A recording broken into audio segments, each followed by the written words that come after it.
네, 안녕하세요. 반갑습니다. 오늘 예수님의 순환일입니다. 예수님께서 십자가에 달리시고 그리고 죽으신 날입니다.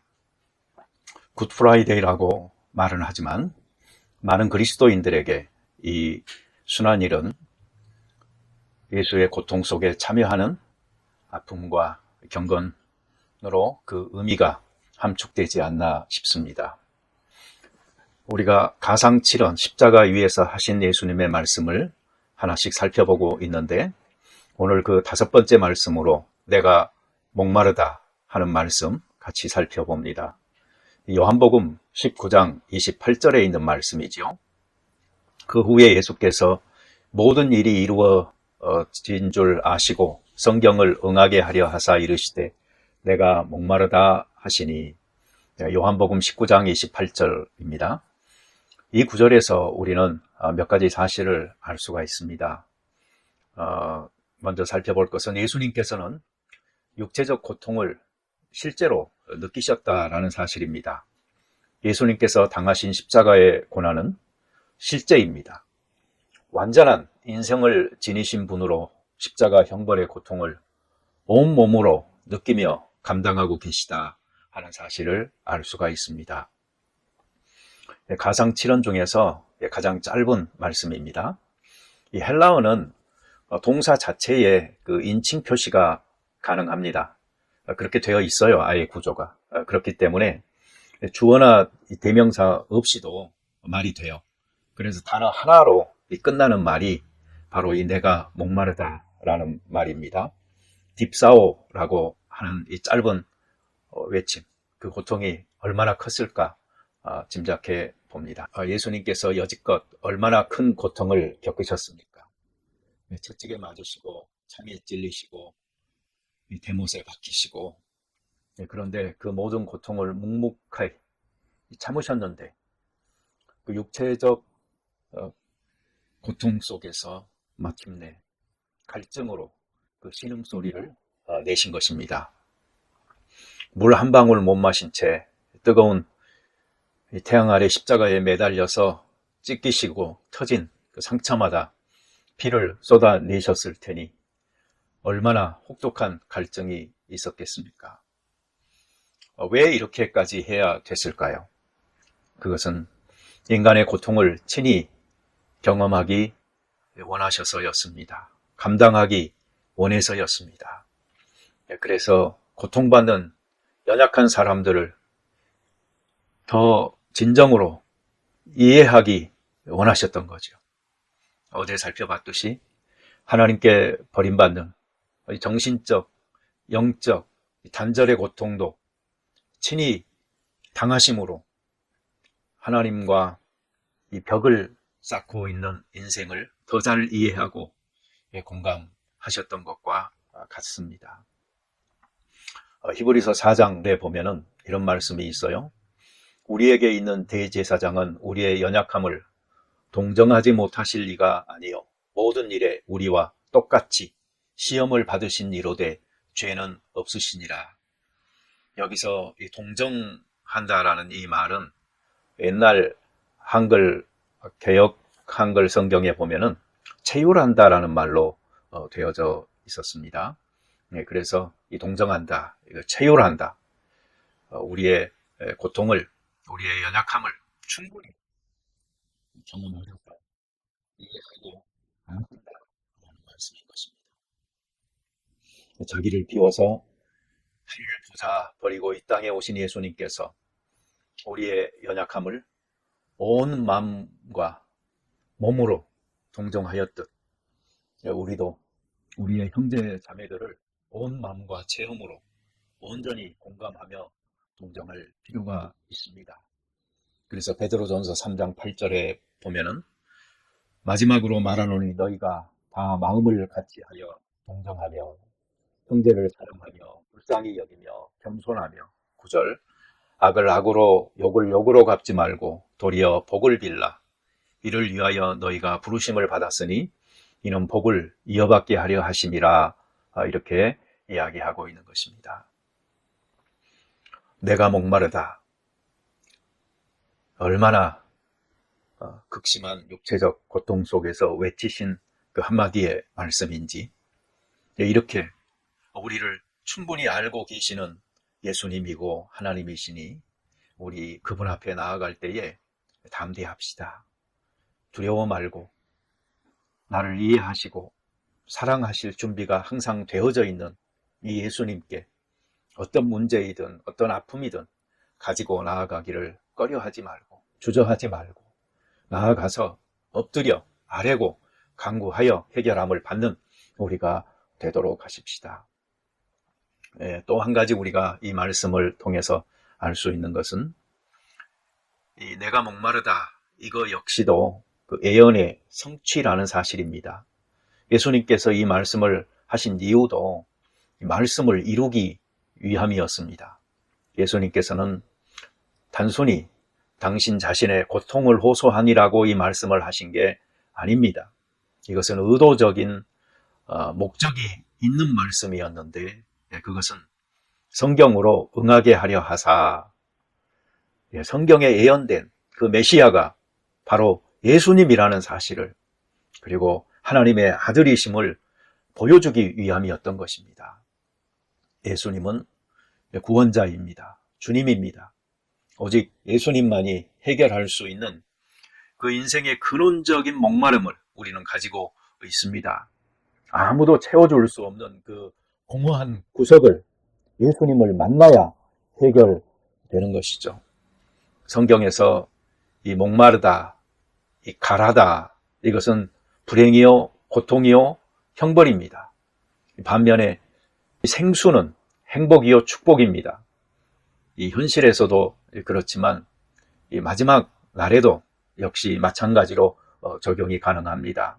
예수님께서 하신 그 부자와 거지 나사로 이야기 중에서 이 세상에서 온갖 향연을 누리던 부자가 지옥에 떨어져 그 처해 있는 상태가 어떻게 성경에 기록되어져 있습니까? 누가복음 16장 24절에 보면은 아버지 아브라함이여 나를 긍휼히 여기사 나사로를 보내어 그 손가락 끝에 물을 찍어 내 혀를 서늘하게 하소서 이 불꽃 가운데서 괴로워하나이다 라고 이야기하고 있습니다. 이 지옥에서의 그 목마름, 불꽃 가운데서의 이 타는 목마름, 이것은 바로 이 불행한 인생, 고통, 그리고 형벌을 의미하는 것입니다. 그래서 예수님께서는 사마리아 수가성 여인에게 이런 말씀을 하셨죠. 너가 만일 하나님의 선물과 또 너게 물 좀 달라 하는 이가 누군 줄 알았더라면 너가 그에게 구하였을 것이요 그가 생수를 너게 주었으리라. 그리고 예수님께서는 자신이 주는 이 생수와 여인이 우물에서 기르려고 했던 야곱의 그 우물 물과 대조해서 말씀하십니다. 이 물을 마시는 자마다 다시 목마르려니와 내가 주는 물을 마시는 자는 영원히 목마르지 아니하리니 내가 주는 물은 그 속에서 영생하도록 솟아나는 샘물이 되리라. 아멘. 시편 1장 3절 복 있는 사람에 대해서 말하고 있죠. 그는 시냇가에 심은 나무가 철을 따라 열매를 맺으며 그 잎사귀가 마르지 아니함 같으니 그가 하는 모든 일이 다 형통하리로다. 그래서 성경은 초청합니다. 너희 목마른 자들아 물로 나오라. 돈 없는 자도 오라. 너희는 와서 사 먹되 돈 없이 값없이 와서 포도주와 젖을 사라. 아직 이 행복을 누리지 못하고 있다면 계속 목마른 불행에 머무르지 말고 예수님께 속히 나오시기 바랍니다. 직접 목마름을 경험하신 예수님께서 목마른 인생의 고통과 불행을 충분히 아시면서 초청하고 계십니다. 목마른 사슴이 시냇물을 찾듯이 생수이신 예수님을 갈망하여서 만나시기 바랍니다. 생수로 목을 축이고 시냇가에 심은 나무처럼 철을 따라 열매를 맺고 그 잎사귀가 마르지 아니하는 모든 일이 다 형통하시기를 바랍니다. 또한 예수님을 만나서 이 생수의 축복을 이미 경험한 사람들이라면 이제 세상을 향해서 외칠 수 있어야 합니다. 나는 내 인생의 근원적인 목마름이 해결되었노라고. 나는 예수님 한 분으로 이제는 만족하여 살아갈 수 있노라고. 사실 이것이 크리스찬들이 누리는 큰 복이 아닙니까? 그런데 우리가 예수님을 믿는다고 하면서도 이 고백 없이 살아간다면 진정 예수 믿는 그 기쁨과 마음속에서 넘쳐나는 평화를 누리지 못하고 있는 것입니다. 우리 모두 예수님 앞에서 이 목마름 없이 세상 속에서 항상 만족하면서 살아가는 행복한 사람들 되어서 이 땅에서뿐만 아니고 저 천국에서까지 이어지는 영원한 행복을 지금부터 누려서 영원한 시간까지도 우리의 것으로 확실하게 소유하는 사람들 되어지기를 소망합니다. 마지막으로 우리가 생각해 볼 것은 사람은 무엇을 목말라 하면서 사느냐에 따라서 그 인생이 달라진다라는 사실입니다. 한번 예수님의 그 지상에서의 생을 돌아봐 보세요. 허물과 죄로 고통받는 인류를 구원하기 위해서 오셨고, 첫째 아담은 실패했지만 둘째 아담이신 예수님께서 온전히 아버지를 순종하여 섬기며 사시다가 대속의 죽음으로 인류의 죄값을 치루심으로 구원의 문을 활짝 열지 않았습니까? 우리가 어떤 목마름을 가지고 살고 있는지 돌아봅시다. 오늘날도 예수님의 이 목마름을 느낄 수 있는 사람들이 예수님의 마음에 합한 사람으로 살아갈 수 있습니다. 예수님처럼 영혼에 대한 목마름, 인류 구원에 대한 목마름을 가지고 사는 사람들 될 때에 땅의 것으로 만족하지 아니하고 위의 것을 찾으며 사는 사람들이 될 수 있으리라 믿습니다. 여러분, 구약성경 사무엘하 23장에 보면은 이런 말이 있습니다. 베들레헴 성문 곁 우물물을 누가 내게 마시게 할까? 이것은 다윗이 자기 소원을 말한 것입니다. 베들레헴 성문 곁 그 우물물을 마시고 싶은데 그 베들레헴 성까지 가려면 블레셋 사람들이 진을 치고 있어서 지금 못 가기 때문에 안타까운 마음으로 이 소원을 말을 한 것입니다. 그런데 그 말을 들은 그 3명의 용사가 블레셋 사람의 진영을 돌파하고 지나가서 베들레헴 성문 곁 우물물을 길어가지고 다윗에게 옵니다. 다윗은 목숨을 걸고 갔던 사람들의 피라고 하면서 물을 마시지 않고 여호와께 부어서 드립니다. 하나님의 마음, 예수님의 마음, 성령님의 이 근심을 생각하면서 사는 사람들인 우리들에게 이러한 충성스러움이 과연 있는 것입니까?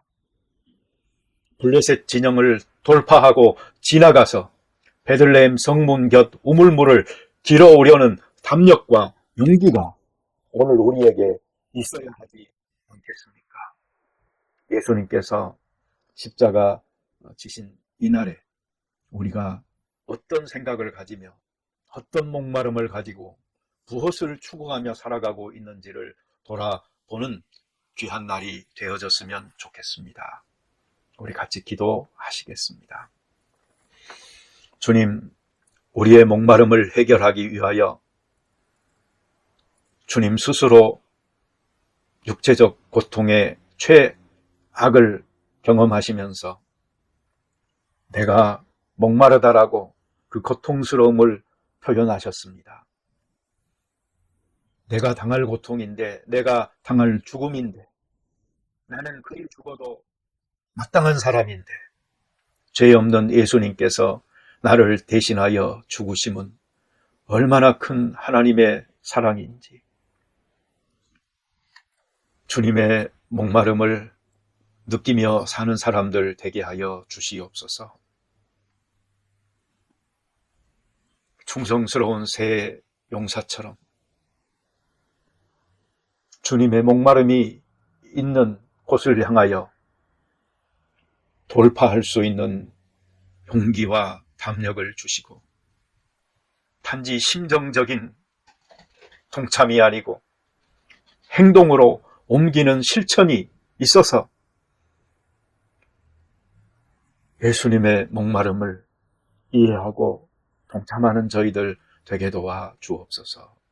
예수님의 이름으로 기도드립니다. 아멘.